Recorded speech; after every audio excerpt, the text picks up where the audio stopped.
criterio que se han seguido en estos casos Campo Algodonero, Bernifranco, el caso Rosenda Cantú, entre otros. Primero, ha habido un momento procesal, pero que el Estado no ha cumplido con su rol de respeto y de garantía. Ahí ya entramos a otra figura, el acto ilícito internacional. Entonces, ahí se produce un acto ilícito internacional. Es fácilmente identificable cuando el acto ilícito internacional lo comete un agente estatal. O sea, ahí no hay manera que el Estado diga, yo no sé, no era mi culpa, yo no sabía, no me di... No hay manera. Es un acto ilícito internacional que lo ha cometido su agente estatal. La atribución de responsabilidad es directa, señor. Pero en el caso de la violencia intrafamiliar, en el caso de la violencia sexual, o cualquier tipo de violencia que hace un particular contra otro particular, ahí hay un problema de atribución de responsabilidad, porque ahí la atribución es indirecta, no es inmediata, hay que identificar. Yo les pregunto una cosa. Si una pareja de esposos, vamos a invertir los roles, los estereotipos, ¿no? Si una pareja de esposos, la esposa todos los días le pega al esposo, le pega, el esposo no denuncia, le pega toda su vida, lo ultraja sexualmente, él no quiere y así ya. Estoy invirtiendo los roles, pero pasa también en el sentido contrario mucho. Pero el esposo nunca denuncia, ni a la línea 100, ni a la fiscalía, no le dice a nadie. Pasan los años y se comete un acto de violencia sexual, no pasa nada, no denuncia, no pasa nada. Ese acto es un acto ilícito internacional, eso puede ser responsabilidad internacional del Estado. El Estado conocía, podía conocer, estaba en la capacidad, era previsible que esto iba a pasar. No, porque es muy difícil en relación entre particulares. Por eso en el derecho internacional se desarrolla esta figura de la teoría del riesgo previsible. Porque se identificó que, cuando es el agente estatal, que se ha dado muchísimos casos ante la Corte, agentes estatales que cometieron actos de violencia sexual y tortura a través de violencia sexual contra las mujeres en conflictos armados no internacionales, ahí la atribución es rápida. O sea, es el agente estatal, usted no lo investigó, la atribución de responsabilidad es directa. Acá no tengo que determinar cuándo usted conocía, usted sabe, esto es su aparato estatal, usted responde por ello. Pero cuando es entre particulares, ahí viene el problema.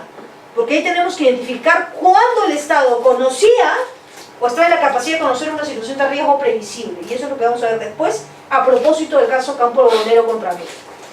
Vamos a seguir aquí viendo este repaso final de teoría de los derechos humanos. Ya les dije, entonces hay una teoría de eficacia vertical entre la relación del Estado con sus agentes estatales y una eficacia horizontal de los derechos humanos en la relación entre sus particulares.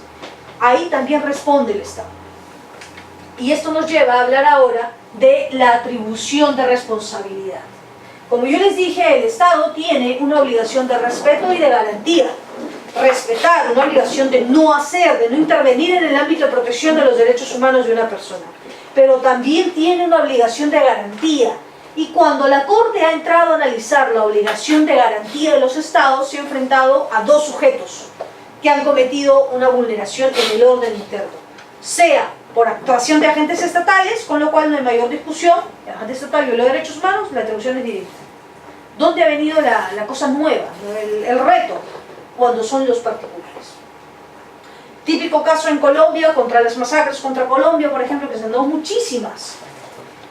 Era sabido que por este retén, donde está la Fuerza Armada cuidando este retén para proteger a una población en Colombia, era sabido que pasaban unos convoys con guerrilleros, con paramilitares, cuya finalidad y destino último era desaparecer a un grupo de personas, cientos de campesinos, cientos de indígenas que estaban ahí. El retén se hace de la vista gorda y los deja pasar. Este retén, ¿quién lo integraba? Agentes estatales.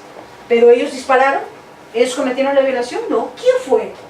Entonces el Estado colombiano decía, mis agentes estatales no dispararon, ellos no hicieron absolutamente nada. Sí señor, pero fue un particular, un guerrillero, un paramilitar, que actuó con su aquiescencia, con su tolerancia, usted lo permitió, lo dejó pasar, se dio la vista gorda. Ah, pero yo no sabía. Por eso, en el derecho internacional que aplica para casos de violencia intrafamiliar, que es el escenario que le puse hace un momento, en la relación entre particulares. Yo necesito conocer de una situación de riesgo previsible, o estar en la capacidad de conocerlo. Si queremos hablar de algo más moderno, por ejemplo, el Narcomar. La teoría de riesgo previsible les va a servir para todo. Un caso, por ejemplo, en Turquía, donde es contra Turquía, típico caso de población extremadamente pobre, que decide irse a vivir a la zona de los slums, de los rellenos sanitarios. Algo que para ustedes es como que, yo no vivo ahí. Hay gente que vive, y que vive en la India, y en Turquía, y en distintos países, viven en los rellenos, obviamente. Los acomodan, los limpian de una u otra manera, les ponen otro tipo de tierra, etc. Pero abajo son rellenos. Gente que empezó a vivir ahí, como cualquier invasión más. Pasaron los años, por la prescripción, plantean la solicitud de la titulación de sus tierras a la municipalidad. La municipalidad de Turquía les dice, yo a usted no le puedo dar la titulación de estas tierras, porque usted está viviendo en una zona donde hay rellenos y hay gases, y esto puede explotar y usted puede morir. Entonces el alcalde lo firma, le manda el informe, usted no puede estar ahí, peligroso, ¿va? Sigue con su vida. Y no hace absolutamente nada. Años después, esto explota y hay 38 muertos.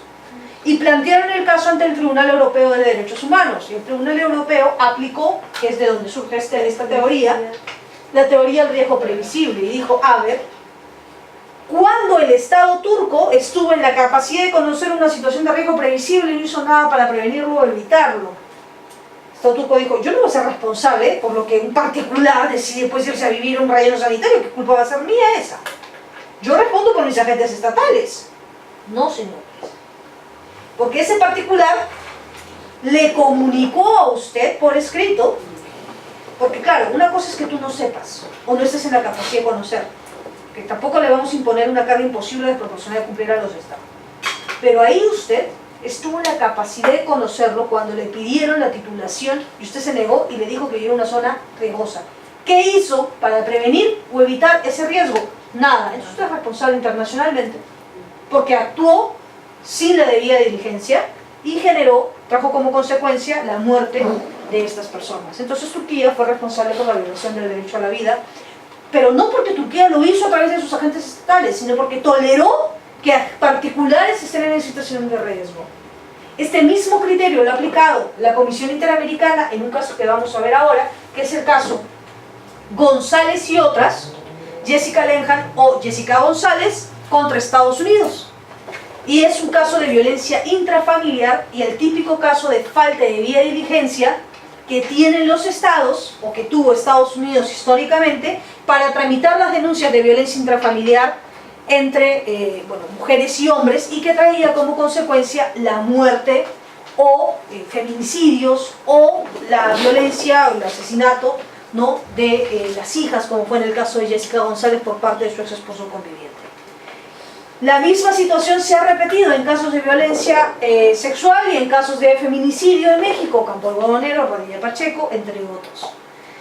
¿Lo mismo ocurre en nuestro país? Sí, lo mismo ocurre. No actuamos con la debida diligencia y eso es el principal problema de la violencia contra las mujeres, es la falta de debida diligencia, que tiene un paso previo que es la violencia de género, la igualdad y no discriminación. No se respeta la igualdad y no discriminación. ¿Qué significa entonces cumplir con esta obligación de garantía? Tenemos primero que tener claro la existencia de un riesgo real inmediato. ¿Hay un riesgo real inmediato? ¿El Estado conoce de un riesgo real inmediato? Segundo, ¿conoce que el Estado tiene el conocimiento que el Estado tiene derecho a riesgo? ¿El Estado conocía ese riesgo? La especial situación de las personas afectadas. ¿Qué población ha sido afectada? ¿Un grupo vulnerable? ¿Un grupo en situación de vulnerabilidad? ¿Un grupo expuesto a un ataque generalizado y sistemático de violación de derechos humanos? Mujeres en conflictos armados, por ejemplo. Mujeres indígenas. Mujeres que habitan en zonas donde prolifera la trata, la explotación sexual. ¿Me van a decir que el Estado no conoce o está en la capacidad de conocer que cientos de mujeres son víctimas de explotación sexual en Puno? Todos lo sabemos. En la Oroya. Todos lo sabemos. O sea, si esos casos lo único que están esperando es agotar la vía previa y desfilan a nivel internacional y lo ganan. Y además, las posibilidades razonables de prevenirlo o evitarlo. Estos son los elementos que nos permiten a nosotros determinar si es que el Estado conoce o está en la capacidad de conocer una situación de riesgo previsible. Y esto nos lleva a desarrollar otro punto, que es la atribución de responsabilidad internacional por la actuación de terceros particulares, pero aquí vamos a aplicarlo al estricto caso de violencia intrafamiliar, violencia de género, porque vamos a analizar el caso Jessica González y el caso Campo Algodonero. Yo les pido 3 minutos o 4 minutos de pausa y retomamos, pero exactos, ¿ah? 3 minutos o 4, estamos dándole ahí 3 minutos, contados con reloj, por favor. Si quieren parar un ratito, ir al baño, 3 minutos.